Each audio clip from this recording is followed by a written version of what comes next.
అతీత శక్తులు కలిగిన సహదేవి మొక్క. ముక్కురాళ్ళ వంటి ముదురు వంగపూత రంగు పూలతో చాలా చూడముచ్చటగా ఉంటుంది ఈ మొక్క. ఆకులు కూడా చాలా ముదురు ఆకుపచ్చ రంగులో ఉండి చూడటానికి కంటికి ఇంపుగా ఉండేటువంటి మొక్క ఇది. ఈ మొక్క సహదేవి అనేటువంటి పేరు కలిగి ఉంది. చాలా సహాయం కూడా చేసేటువంటి దేవి ఈ మొక్క అని మనం చెప్పవచ్చు.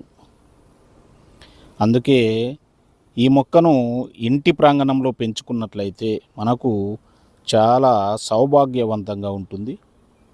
ఈ విధంగా చిన్న మొక్కను మీరు వేర్లతో సహా తీసుకుని వెళ్ళి కుండీలో కానీ